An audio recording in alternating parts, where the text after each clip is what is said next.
racing for big money, but that's not the biggest thing. It's the glory when you finish first, drive to the winner's grave. 41 of the fastest cars raring to go, 41 of the toughest drivers you will ever know. 80,000 fans have jammed the infield and the stands. Each one is wishing he could lend a helping hand. For men and for their stock cars, there is no tougher test. And to win this race is proof enough you're one of the best. Each driver will be fighting every inch of the way, 'cause the man who wins this race will win his fortune today. Watch each man and watch each car and listen to their story. They want the winner's circle, the money and the glory. Right now they're in the pace lap. The practice laps are done. Now on with stock car racing and the man of Darlington.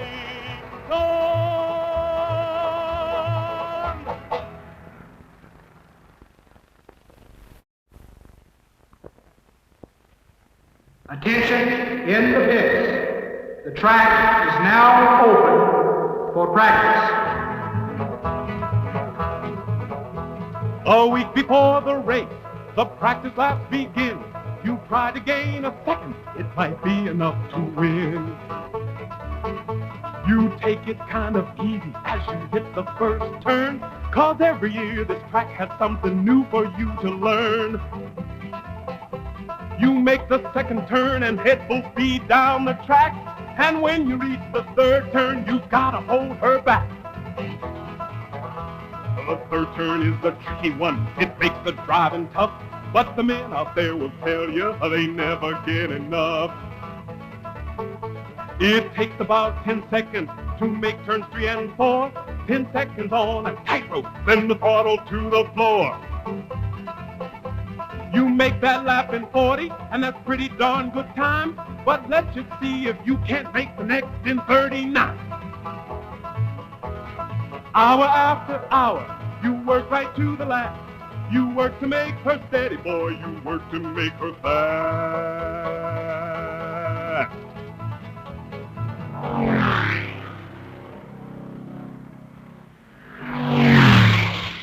The first enemy is time.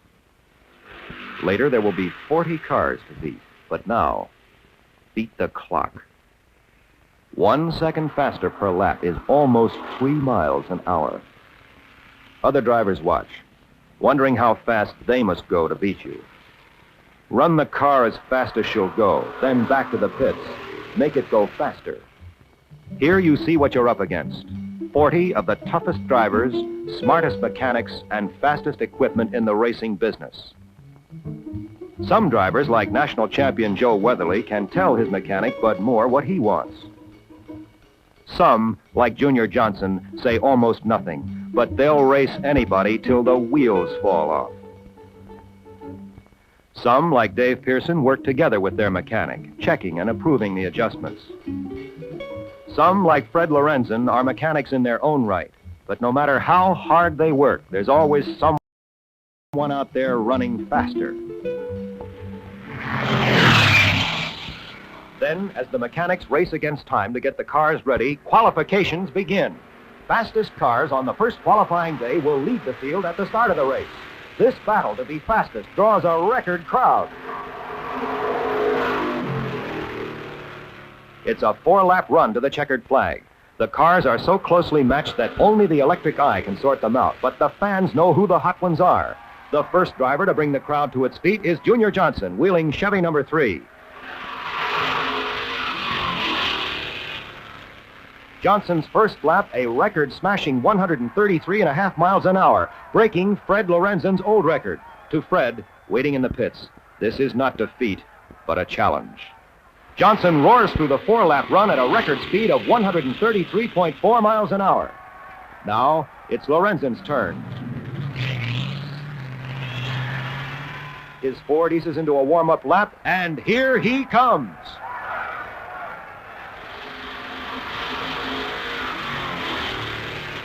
1 lap, 133.9 miles an hour. The first time a lap has been run on the Darlington Raceway in less than 37 seconds. Lorenzen's 4-lap average speed is 133.6 miles an hour, a heartbeat faster than Johnson's Chevrolet. An electric tension races through the garage area as car after car qualifies at 130 miles an hour or better. They work for hours to gain half a second. The work is lonely, frantic, dirty. While you gain a mile an hour, somebody else gains 2. There's no time to eat, and they see the sun as often as coal miners. But it's harder than mining coal, for it's not your life that's on the line, but a friend's. Then, one day too late to qualify for the front row, Fireball Roberts is ready to run. Roberts has written the record book on this track almost single-handed. 5 times fastest qualifier, winner of the Rebel 300 twice, winner of the Southern 500 once. Roberts has won more big Grand National races than the next 2 drivers together. Fireball warms up his Ford, then cranks one on. Rival mechanic Bud Moore stops the watch on the fastest official lap in Darlington's 14-year history, 134 miles an hour. The run breaks all qualification records. Roberts' average speed is 133.8 miles an hour. By 7/100ths of a second, the fastest qualifier of them all. This run by Roberts puts all the rest back to where they started a week ago. A split second too slow. Better grab some sleep. We'll be working again tonight.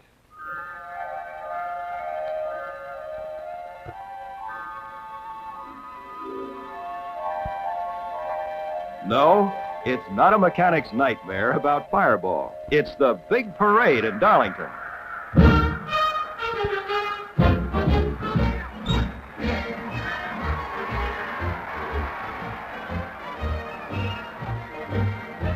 When qualifications are over, they lock up the cars and unlock the town. Although the race is still 2 days off, Mardi Gras excitement grips the quiet South Carolina countryside.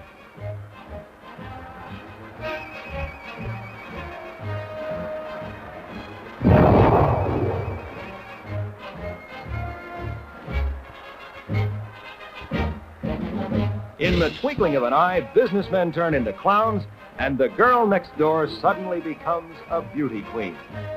Well, it's a little more complicated than that.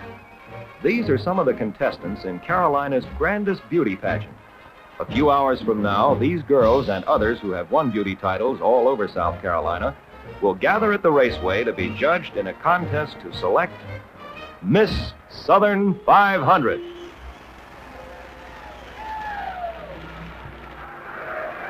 The judging takes place on the main straightaway at the racetrack. Among the judges, Clint Eastwood, TV star, and visiting beauty queens. There's some unofficial judging by Mr. Fred Lorenzen. Fred's 29 years old, a bachelor, and he's won more than $90,000 this year. If some of the girls smile back, it's no wonder.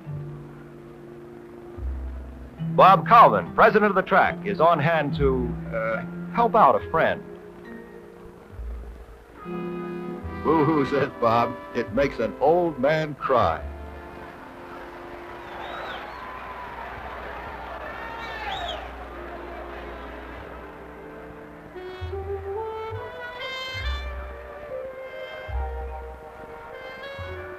The suspense grows as the field is narrowed, first to a dozen, then to 5. Finally, all the girls return to the stage as the judge's announcement is made. Miss Nancy Sanders of Chester, South Carolina, is the new Miss Southern 500.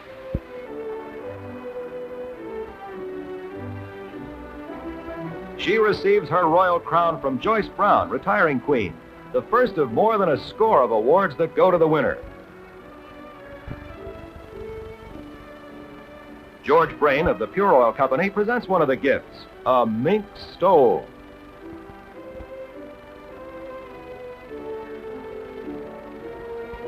Finally, from Clint Eastwood, roses and a kiss. It's been quite a day for Nancy Sanders. Exciting, frightening, victorious. Miss Southern 500.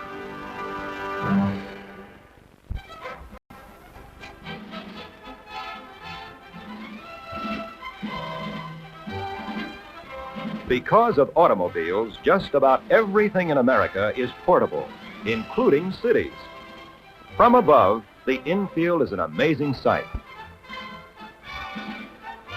This is Darlington's tent city, built in 24 hours and designed to fold again before sundown. The fans began to pour into the infield a full day before the race, and it wasn't long before an all-night celebration began. It must have been a real party.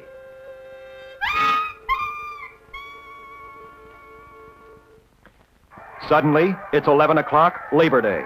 41 drivers have their work cut out for them. Fireball Roberts, fastest qualifier, starts ninth. He's raced in all 14 Southern 500s. Jim Pascal is another 14-year veteran. He's raced 5,000 miles on this track. But waiting is harder than racing. Buck Baker, the old pro, is the only other veteran of 14 Southern 500s. Tiny Lund, a 260-pound leadfoot, waits. Nelson Stacy drove a tank in combat. Nothing rattles him. Joe Weatherly, national champion. He's won more races than you can count. Junior Johnson, he drives with a simple strategy, flat out, as far and as fast as she'll go. Fred Lorenzen, he wants to be the first driver to win $100,000 in 1 year. The pace car leads the way on a warm-up lap. The fastest field in Darlington history moves out to test the track and be tested. There are 7 makes of cars running here: Ford, Chevrolet, Mercury, Plymouth, Dodge, and Chrysler. Ford with 17 is the most popular entry. The next time they head into the first turn, they'll be flat out inches apart. One mistake by anybody, and there could be a lot of bent metal on this track. You take it kind of easy as you hit the first turn. Through turn 1, heading for turn 2 and the backstretch. You make the second turn and head full speed down the track. On the backstretch, the thunder of engines is drowned out by the cheering of some 80,000 fans, the largest crowd ever gathered at this famous 1 3/8 track. This track is a terror for mechanics. High-banked first and second turns, a fast backstretch, then turns 3 and 4 that are almost flat. The fastest way through these turns is high up, inches away from the fence. At high speeds, many cars will actually scrape the steel barrier. The third turn is the tricky one. It makes the driving tough. They're ready for the green flag. It takes about 10 seconds to make turns 3 and 4. 10 seconds on a tightrope, then the throttle to the floor.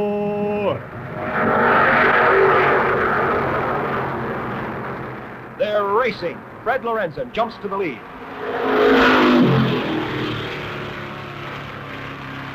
Junior Johnson rides his fender as they roar into the first turn.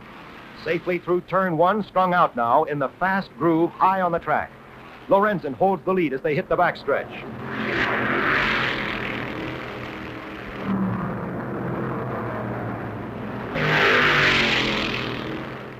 Lorenzen's Ford sets a record-shattering pace for lap 1, but Johnson isn't impressed. He swings wide coming off the 4th turn.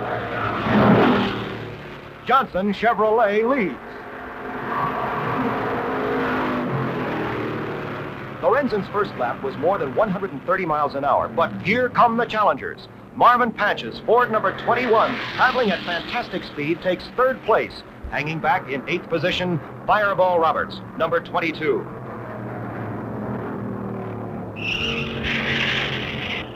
Ed Livingston bashes the fence and slides across the track, out of the way of faster cars. There's no danger and no caution flag. The race goes on at record speed. Panch takes 2nd place, catching Fred Lorenzen, then sets his sight on the front runner, Junior Johnson. At the end of 25 miles, Panch is 5 miles an hour faster than last year's record, but he's still 2nd. While the fans are glued to the tremendous battle for first place, Fireball Roberts has slowly moved through the field and is now running fourth. He's turning laps in 37 seconds flat, 133.5 miles an hour. Fireball takes Lorenzen. Roberts is third now. 3 cars spin on the backstretch. Billy Wade, a rookie, ends up against the backstretch wall. Bob James in car 42 loses a wheel and steers for the infield. That tire is enough to throw another car out of control. Ned Jarrett, trying to avoid trouble, bounces off the guardrail. Like the others, Jarrett steers his car away from the fence and limps around to the pits by way of the track apron. Again, no caution flag, no slowdown, no let-up in the record-breaking pace. In the pits, Jarrett's crew learns how solid that guardrail is.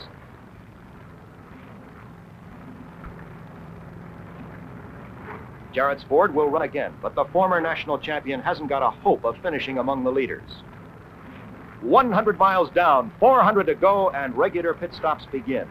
Junior Johnson roars down the pit road at 90 miles an hour, his crew frantically slowing him down, afraid that sharp stones or bits of metal will blow his tires. Johnson, like the others, hopes to run this race with 4 pit stops. The crew can refuel and change 2 tires in less than half a minute, but half a minute is almost a full lap, and nobody can spare that kind of time. The cars and the men are wilting in the heat of competition. Richard Petty's Plymouth is sidelined with carburetor trouble. Richard and his dad, Lee Petty, work furiously to get back into the race, but once the hood is up on a car, there's almost no chance to win. Fireball Roberts eases his Ford into the pits. The crew jump on a car that's run 100 miles in 44 minutes. Although Roberts' speed is more than 130 miles an hour, he's never been better than third position. But there's a long race ahead, and Fireball, who won 5 years ago, knows the showdown may be miles away. With the first pit stops behind them, the men and cars settle down to a long afternoon of speed. How long is 500 miles? 500 heartaches and 500 trials. It's New York to Toronto, Des Moines to Green Bay, Springfield to Dodge in half of a day, New Orleans to Dallas between 8 and noon, Chicago to Omaha in one afternoon, from Denver to Salt Lake City, they say, from here to eternity, the Darlington way. My tires are thin, and I sure need a rest, but I'm out here to show 'em I'm one of the best. How long is 500 miles? 500 heartaches and 500 trials. I'll never quit till this race is run, but it seems like forever since lap number 1. At the halfway point, 250 miles, all existing track records have been broken. With no accidents or caution flags to slow the front runners, the fierce competition has forced lap speeds higher and higher.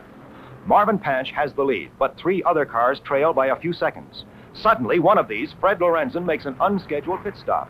One wheel is out of balance. 25 seconds later, Lorenzen is back in the race, but this stop puts him a lap behind the leaders. Johnson Chevy and Roberts Ford are battling for second place. Johnson has been driving the only way he knows, hard, and his mechanic, Ray Fox, is worried. Roberts has paced himself during the first 300 miles and taken advantage of fast pit stops. But Johnson has been running hard since the first lap. Suddenly, there's a signal from Johnson that he's coming in. His crew is ready. As Fireball Roberts roars down the straightaway, Johnson makes an unscheduled pit stop.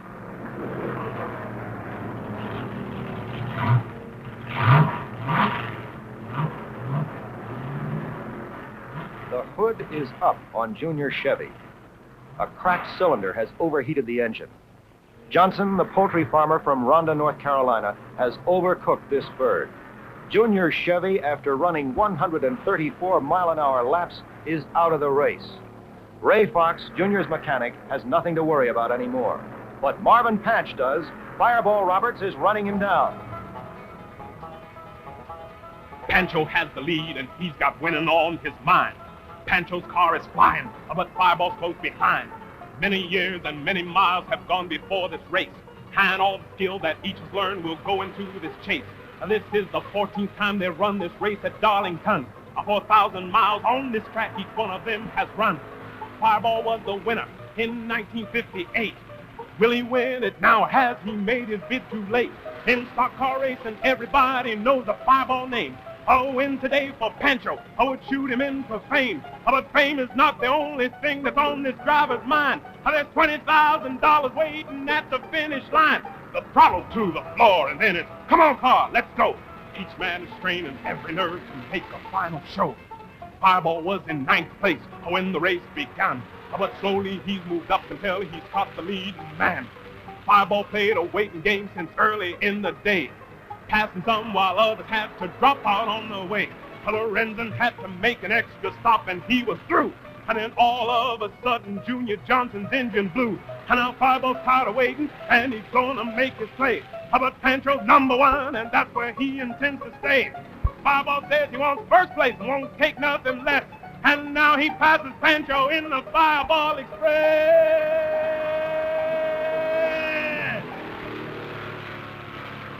400 miles away from the starting line, Fireball Roberts takes the lead. For the first time this afternoon, Car 22 has its number up in lights in first place.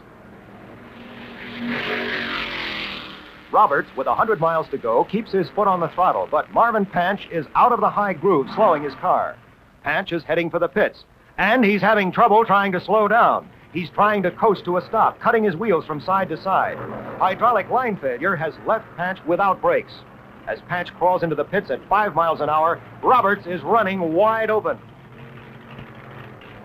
With Panch in the pits, Fred Lorenzen takes second place, riding hard and fast on the comeback trail.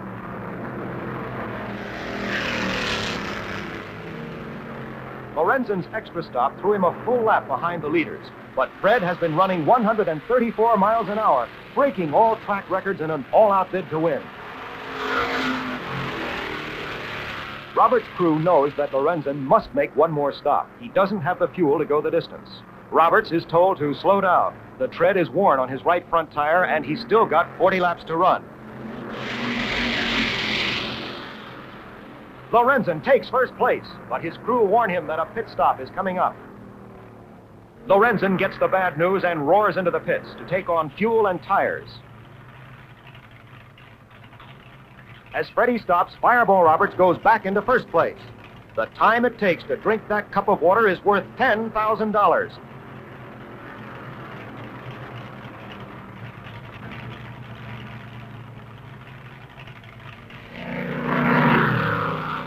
Roberts, the leader, is 20 seconds ahead of Marvin Panch.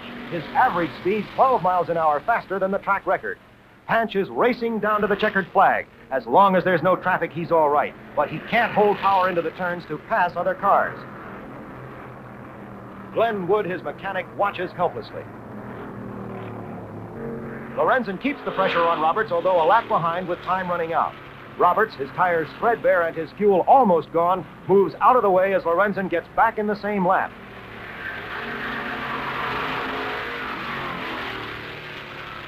There's the white flag. 1 lap to go. Roberts rounds the track for the last time as the crowd comes to its feet, watching racing history as it is made. There's the checkered flag. Fireball Roberts, driving Ford number 22, wins the 14th Southern 500 in record time. 500 miles in 3 hours, 51 minutes. It will take another 500-mile race without a caution flag to top this amazing speed. Marvin Panch finishes second, a brave and brilliant race behind him. It just wasn't our day, he said. With a little luck, we could have won. Roberts rolls his Ford to the winner's circle. Roberts is tired, battered, but a winner. With all that I had in me, I fought to win this race. And I fought until I won it. Now I'll take the winner's place. I was running on thin air, My tires were almost gone. My gas was running low, but something told me to hang on. I knew that it was touch and go right to the finish line. But my car and me, we made it, and the victory is mine. 500 miles are over, and the victory is mine. My pit crew and the cheering fans helped drive me to the line. Bring on the pretty girls, take all the pictures that you want. Let the world know when this race was done, I was the man up front. On the toughest track in racing, in the toughest race I've won. I've won against the very best, the men of Darlington. I've won against the very best, the men of Darlington. Sharing Fireball's glory, his mechanic, Jack Sullivan. Robert's purse is more than $22,000, another Darlington record. With this victory, Roberts boosts his year's winnings to $60,000. Lorenzen, finishing third, increased his year's earnings beyond the $100,000 mark. Roberts' speed at 129 miles an hour is almost 12 miles an hour faster than the record set a year ago by Larry Frank. The first enemy is time. Then there were 40 other cars to beat. Roberts has beaten them all on the track that started big-time stock car racing.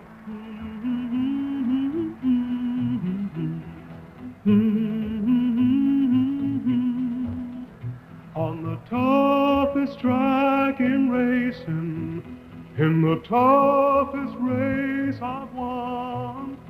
I've won against the very best, the men of God.